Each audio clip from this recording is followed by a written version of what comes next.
October 1712.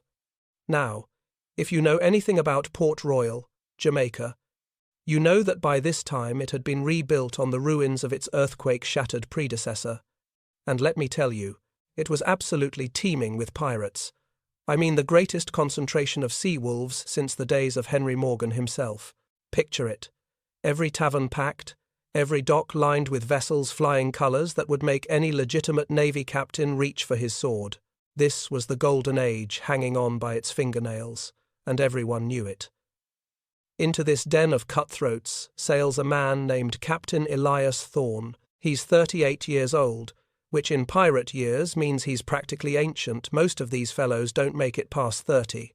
But Thorne, he's different from the start. His father was a Rotterdam shipwright, and young Elias spent his formative years learning ledgers and load calculations. Can you imagine? While other future pirates were learning to fight and curse, Thorne was studying cargo manifests and hull stress tolerances. The family went bankrupt, one of those tragic stories that was all too common in European commerce, and Thorne turned to piracy not out of bloodlust but out of necessity. Keep that in mind, it matters. Now here's where it gets interesting. Thorne's latest prize draws howls of laughter from the assembled crews. He's captured a Dutch fluit, a vessel called the Vrolijke Hendrika, which he promptly renames the Fool's Errand. And folks, if you've never seen a fluit, imagine a floating warehouse. These Dutch cargo vessels were designed with one purpose: carry as much stuff as possible, as cheaply as possible. They've got these massive rounded hulls, twice the cargo capacity of sleek warships, but they look absolutely ridiculous. Like pregnant whales swimming among sharks. That's not me being poetic. That's literally what one pirate captain said. The mockery comes fast and vicious from men whose names struck fear across the Caribbean. Blackheart Morrison, and yes, that was really his name. This is a man who once captured 3 ships in a single day. He compares Thorne's vessel to a merchant's bathtub. Can you imagine the laughter? Then there's Samuel Crane, who they called the Tempest, commanding a ship called the Crimson Revenge that sports 42 cannons. 42. This beast of a vessel could probably take on a small navy. Crane actually wagers 50 doubloons real money that Thorne's tub won't survive its first real storm. 50 doubloons just to mock the man. That's the kind of confidence these pirate captains had. But here's what makes this story fascinating. Thorne sees something everyone else misses. While they're laughing at the fluit's ungainly appearance, he's doing calculations in his head, the kind his shipwright father taught him. That wide beam everyone mocks, it provides incredible stability. The shallow draft that makes it look so odd, that means he can escape into waters where those deep-hulled warships can't follow. And that massive cargo capacity, longer voyages without resupply. No need to stop at ports where authorities might be waiting. It's brilliant, but only if you're willing to look past appearances. Thorne's crew reflects his unconventional thinking. 68 men, and not your typical pirate rabble. His quartermaster is old Tom Weatherby, a man who survived 14 hurricanes in 40 years at sea. 14. Think about that. This man has seen things that would make modern storm chasers weep. His navigator is a fellow named Joaquin, who comes from a line of Taino seafarers, indigenous Caribbean people, who'd been reading weather patterns for centuries before Europeans showed up with their fancy instruments. Joaquin can predict storms by watching frigate bird flight patterns, ancient knowledge passed down through generations. Then there's Kwame, the bosun. He escaped slavery on a sugar plantation, bringing with him African knowledge of seasonal storm patterns from the Gold Coast. See, Thorne isn't just collecting crew members, he's collecting expertise from different maritime traditions, Dutch engineering, Caribbean indigenous knowledge, African weather wisdom, and European seafaring experience all combined on one ugly ship. And the modifications they make? Oh, the other crews laugh even harder. They strip away all the decorative woodwork, those carved figures and ornate railings that made ships look impressive. They add extra hull bracing, copying techniques from North Sea vessels that regularly survived the brutal storms of the North Atlantic. They load ballast in peculiar arrangements that make absolutely no sense to traditional pirates. The other crews are practically falling over themselves with laughter. But here's the kicker, they paint the ship dull grey. Not the menacing blacks and reds that pirates favoured to strike fear into merchant hearts. Just plain, boring grey.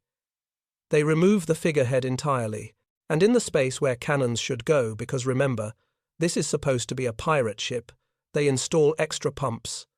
Pumps instead of guns. Can you imagine the mockery? Every tavern in Port Royal rang with jokes about Thorne's foolship. What those laughing pirates didn't understand was that Thorne was playing a different game entirely. While they were concerned with looking fierce and carrying maximum firepower, he was preparing for the one enemy that couldn't be intimidated or outgunned: the sea itself. The Caribbean in 1712 was entering one of its most active hurricane periods in recorded history, though of course nobody knew that yet. They didn't have meteorological records or historical data. They just knew that sometimes the sky turned dark and men died screaming. Thorne knew something else too, something his years studying ledgers had taught him. Dead pirates don't spend their treasure. What good is capturing the richest prize in the Caribbean if you and your ship end up at the bottom of the ocean? But try explaining long-term survival strategies to pirates dreaming of immediate fortune.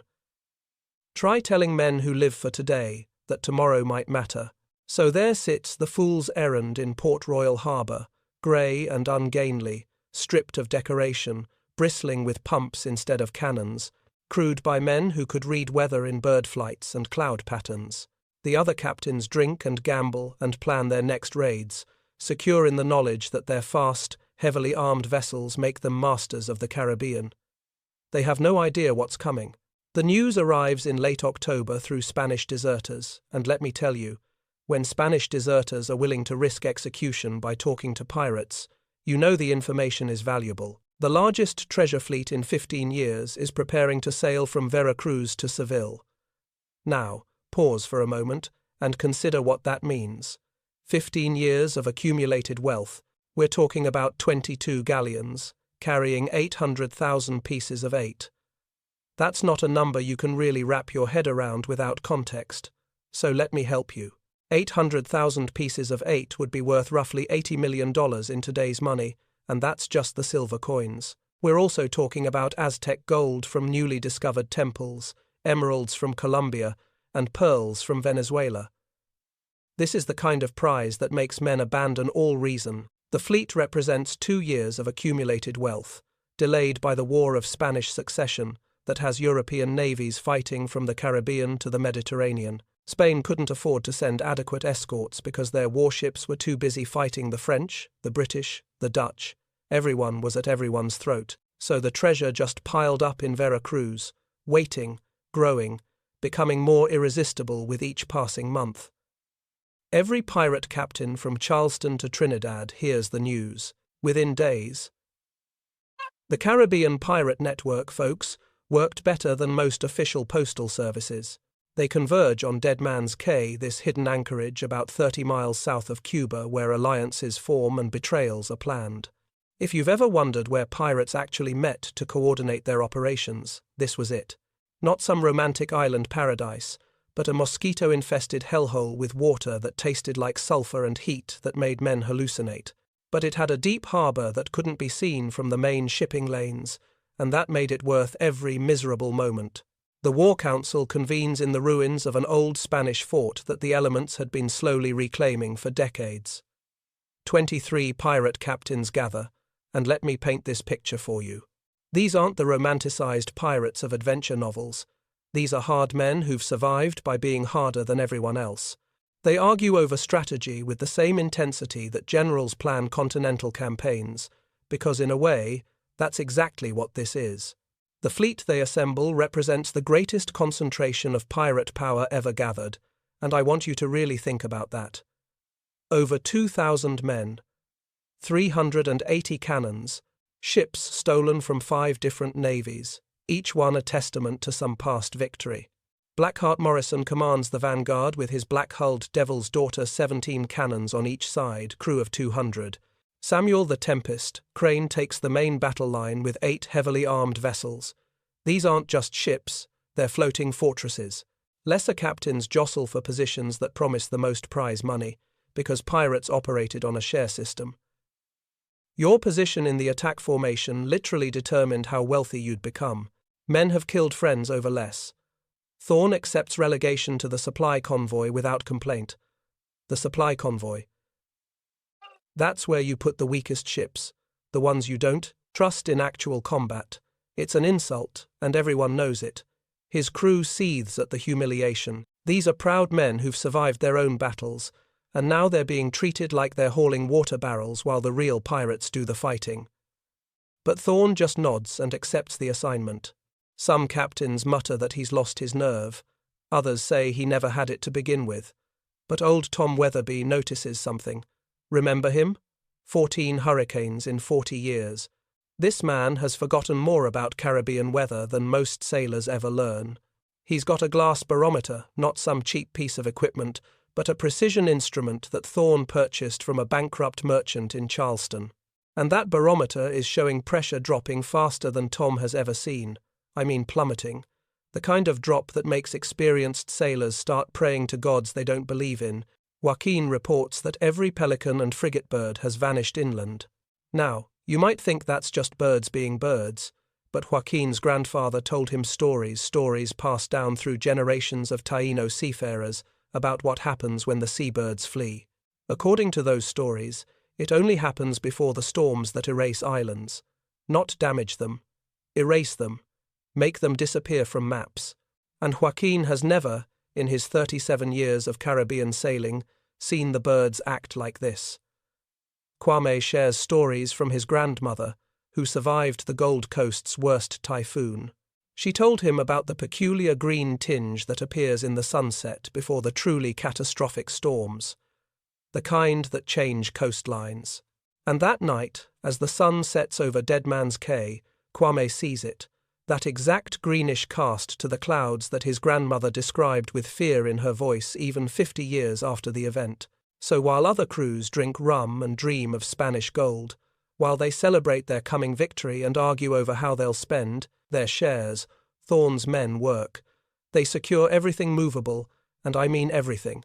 Every loose line, every barrel, every piece of equipment gets lashed down. They double lash the water barrels, because they know if those break free, they'll smash through the hull like cannonballs.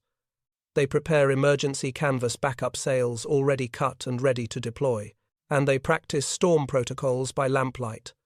Over and over again, pump rotations, emergency steering procedures, man overboard recovery in heavy seas. The other crews can hear them working and mock them for cowardice. The fleet departs on October 26th.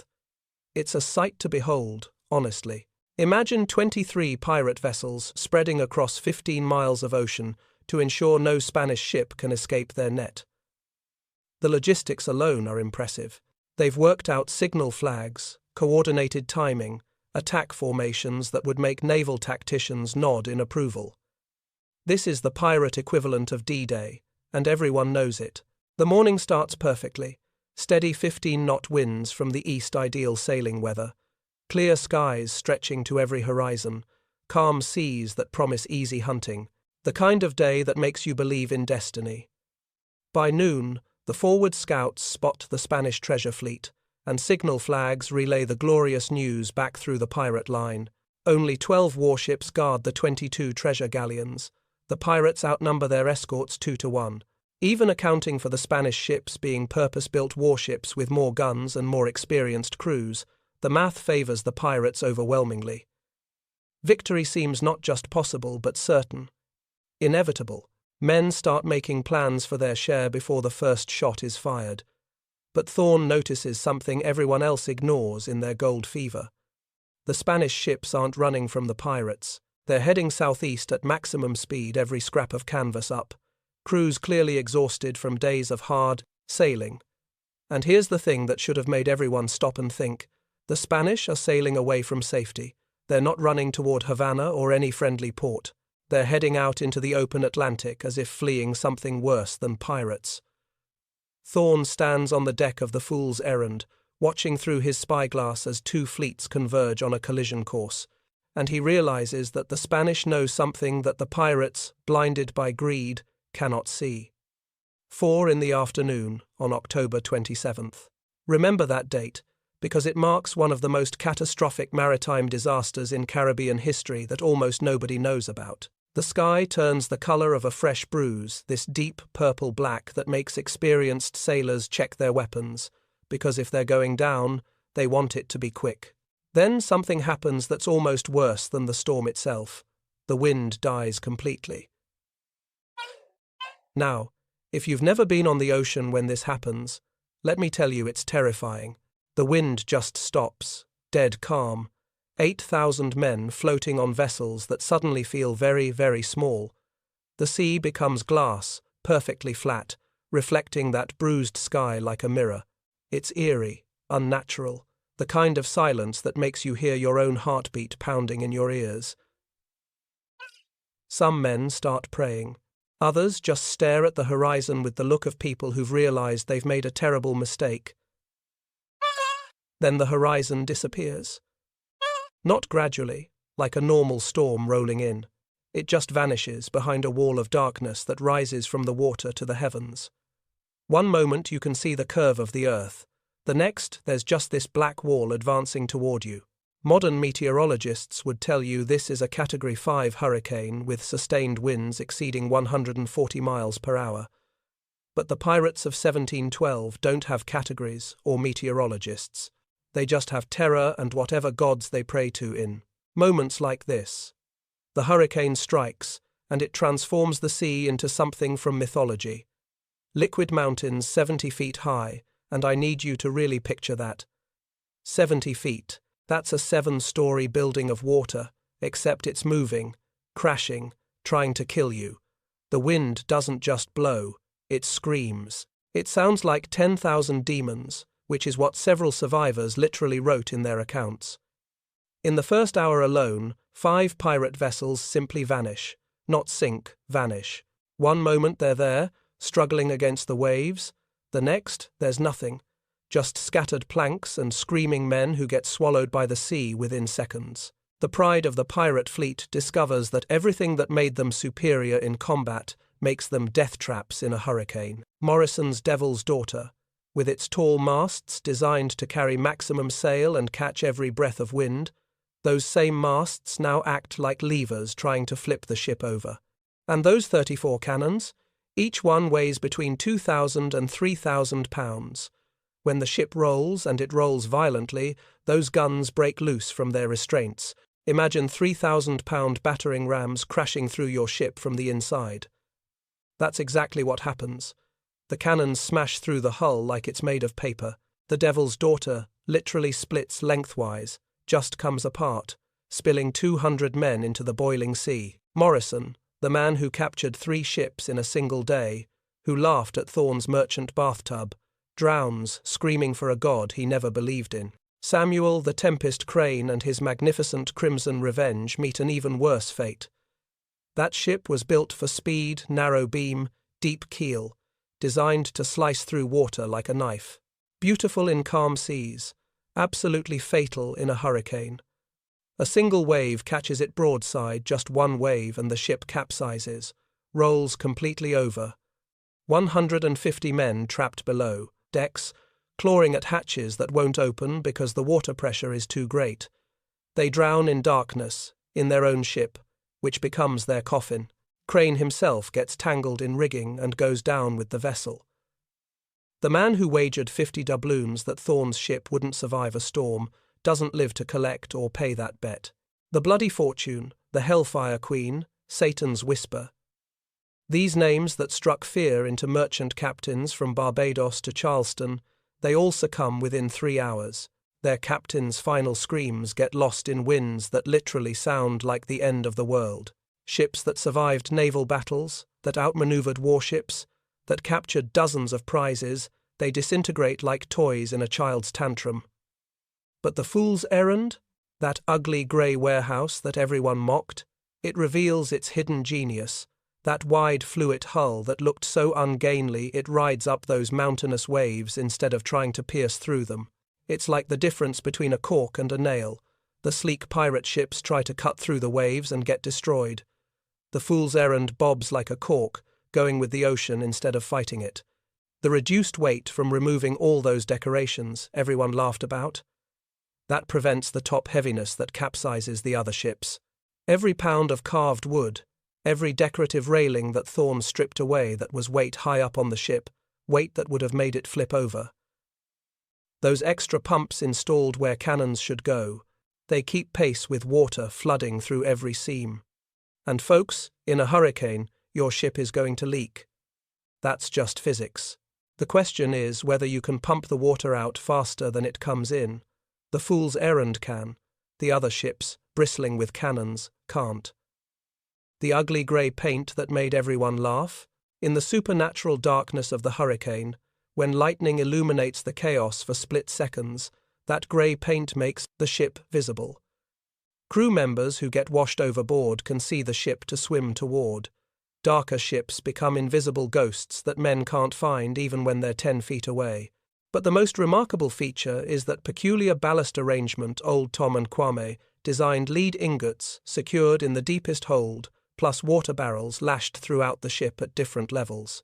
It keeps the center of gravity stable even when waves stand the ship nearly vertical. And I mean vertical. Survivors later report moments when the deck was at a 45-degree angle, when they could look straight down into wave troughs 70 feet below. But the ship rights itself every time because of that ballast arrangement. For 20 hours, Thorn's crew battles the storm. They use every technique their diverse backgrounds provide. Kwame's African chants coordinate the pump crews when exhaustion makes men collapse at their stations. When you're pumping water in a hurricane for 20 hours straight, your mind starts to go. But rhythm, chanting, that keeps you focused. Joaquin navigates by feel rather than sight because you can't see anything in this storm. He feels the waves, feels how the ship moves, and somehow keeps them pointed into the wind. If they turn broadside for even a moment, they'll capsize like the Crimson Revenge. The Dutch sailors in the crew, men who survived North Sea gales that make Caribbean storms look tame, they know exactly when to release pressure by opening hatches for split seconds. It's counterintuitive. Opening hatches in a storm sounds like suicide, but sometimes you have to let water out or the pressure will blow your hatches off from inside. It's a delicate balance that requires experience measured in decades. Men hallucinate from exhaustion. They see their dead mothers calling them overboard. They see islands that aren't there. They see other ships that vanished hours ago. But they keep working because stopping means dying, and Thorn keeps them focused by sheer force of will. He doesn't sleep, doesn't eat, just stands at the helm or moves through the ship, checking systems, encouraging men, making decisions that mean life or death. When dawn finally comes on October 28th, the fool's errand floats alone in a sea of wreckage that stretches to every horizon. Broken masts floating like straws, shattered hulls, some with dead men still clinging to them, bodies beyond counting, face down in the water, wearing the reds and blacks that pirates favored. The sea has become a graveyard, and the fool's errand is the only ship left standing. The ugly grey warehouse, the merchant's bathtub, the fool's ship, it survived what the greatest pirate fleet in Caribbean history could not. The rescue begins immediately, and I want you to appreciate what this means. Thorn's crew has just survived 20 hours of hell. They're exhausted to the point where some men are literally hallucinating. Their hands are bleeding from rope burns. Their bodies are covered in bruises from being thrown against bulkheads. Several have broken ribs. They haven't slept, haven't eaten, haven't had fresh water. By any reasonable standard, they should collapse on deck and sleep for days.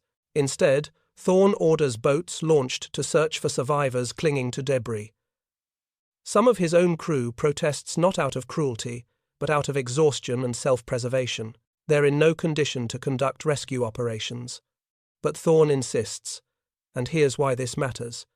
These aren't just any survivors. These are men from rival crews who had mocked them just days before. Men who laughed at their ugly ship, who insulted their captain, who relegated them to the supply convoy as a joke. Over 8 hours, they pull 47 men from the water, 47 souls who would have died without the fool's errand. Among them is Tom Bellamy, Morrison's quartermaster, the second in command of the Devil's Daughter. This is a man who personally compared Thorne's ship to a bathtub. Now he's being hauled aboard that same bathtub, coughing up seawater, alive only because the fool had wisdom. They also rescue young William Turner, Samuel Crane's 15-year-old powder monkey. Just a kid, really, who joined the Crimson Revenge dreaming of adventure and gold. Instead, he watched 150 men drown, including the captain who promised to make him rich. Each survivor tells the same story, and this is what makes it so haunting. They all describe watching superior ships disintegrate, while that grey warehouse somehow endured nature's worst fury. Bellamy later writes in a journal that's now preserved in a maritime museum in Jamaica, "We mocked the fool and died for our wisdom, while the wise man played the fool and lived." Think about that. The very thing they ridiculed saved them. The return to Port Royal on November 2nd creates a scene that becomes Caribbean legend. Church bells ring as crowds gather on the docks. At first, people are celebrating because they assume it's the fleet returning with Spanish gold. Wives have their best dresses on. Children are running around excited to see their fathers. Tavern owners have extra rum ready for the celebration. Everyone knows about the treasure fleet. Everyone knows the pirates went after it. And everyone expects triumph. Instead, they witness a single battered grey ship flying 23 black flags from improvised masts, one flag for each lost vessel. The crowd goes silent. That kind of terrible silence when everyone realizes simultaneously that something awful has happened. Then the screaming starts. Women collapse learning of widowhood in an instant. Children become orphans before they understand what the word means. The taverns that expected celebration instead host wakes. Port Royal, which had been the heart of Caribbean piracy, becomes a city of ghosts and grief. Of 2,000 men who sailed, fewer than 300 survive on scattered ships that limp home over subsequent weeks. 2,000 men. Think about that number. That's not just statistics, that's entire communities wiped out. Every family in Port Royal loses someone. Fathers, sons, brothers, husbands. The economic impact alone is staggering because pirates, despite what you might think, were actually important to Jamaica's economy. They spent money in taverns, paid for supplies, supported shipwrights and sailmakers, and all the trades that kept a port city functioning. But the human cost is what people remember. There's a cemetery in Port Royal where they erected a mass memorial just one stone for hundreds of men because there weren't enough bodies to bury individually. The inscription reads, "Lost to the hurricane of October, 1712. The sea keeps its secrets." That's not poetic license. They literally didn't know exactly how many men died because record-keeping among pirates wasn't exactly meticulous. Thorne's reputation transforms overnight from fool to prophet. Suddenly, captains who mocked him are offering fortunes to learn his modifications. What did he do? How did he prepare? Can they examine his ship? Some offer shares of future prizes just to have him consult on their vessel designs. And here's something that tells you everything about Thorne's character. He freely shares the knowledge. He doesn't demand payment. He doesn't hold his wisdom hostage. He says, "The sea teaches harsh lessons to those who survive them." He publishes his modifications in a pamphlet that circulates throughout the Caribbean. He wants other sailors to live. The Caribbean piracy industry never recovers its former strength. You can draw a direct line from that hurricane to the decline of the golden age of piracy. Too many experienced crews died in one day. Too many legendary captains drowned. The institutional knowledge, how to fight, how to navigate, how to command it, all vanished in 20 hours. The pirates who survive become more cautious, more risk-averse. They go after smaller prizes in safer waters. The era of massive fleet actions is over. The Spanish treasure fleet, by the way, also lost 8 ships to the hurricane, which means the storm didn't discriminate. It killed Spaniards and pirates with equal enthusiasm. The fleet limps into Seville with less than half its cargo, bankrupting investors who'd been counting on that wealth to finance Spain's war efforts. Some historians argue this hurricane contributed to Spain's economic decline in the 18th century. One storm literally changed the balance of power in Europe. That's how connected everything was. The Fool's Errand sails for 6 more years under Thorn's command. 6 years, and here's the remarkable thing. He never loses a man to weather. Not one. Ships built to his specifications survive storms that sink traditional vessels. The Dutch Fluit design, which had been scorned by pirates because it looked ungainly and couldn't mount enough cannons, becomes the preferred vessel for those who value living over looking fierce. And isn't that a lesson that extends beyond sailing? Maritime insurance companies in London study Thorn's modifications. This is significant because insurance companies care about one thing: not paying claims. If Thorn's designs keep ships afloat, that means fewer claims, which means more profit. So they start incorporating his ideas into building standards. They require extra hull bracing, proper ballast arrangements, adequate pumps. Ships built to these new standards save countless lives over the following decades. Thorn, probably without meaning to, revolutionizes maritime architecture. On September 15, 1718, Thorn takes the Fool's Errand into a Category 3 hurricane, voluntarily. He does this to rescue a merchant vessel called the Providence that's carrying orphans to Virginia children being sent to the colonies for a chance at a better life. The merchant captain sends up distress signals as the storm approaches, and most ships in the area run for safe harbor. Not Thorn. He sails directly into the storm. Neither ship returns. The Fool's Errand and the Providence both vanish, along with everyone aboard. But here's where it becomes legend rather than just history. Fishermen along the Carolina coast report seeing a grey vessel riding impossible waves, guided by a captain standing firm at the helm. They report this for years afterward. Some people dismiss it as superstition, as sailors seeing what they want to see. But multiple fishermen, men who didn't know each other, who worked different waters, they all describe the same thing: a grey ship that appears during storms, riding waves that should destroy it. Whether you believe in ghost ships or not, here's what matters. Thorn understood that the sea respects wisdom over pride. That's the lesson of the Fool's Errand. All those pirate captains with their fierce names and powerful ships and fearsome reputations, they died because they valued appearance over substance. They wanted to look dangerous, to intimidate, to project power. Thorn just wanted to survive, and in the end, survival proved more valuable than all the treasure in the Spanish fleet. The hurricane of October 1712 killed more pirates in one day than the Royal Navy managed in a decade. It ended the Golden Age more effectively than any military campaign, and it taught a lesson that resonates far beyond maritime history. Sometimes the fool who prepares for disaster is wiser than the genius who assumes good fortune will last forever.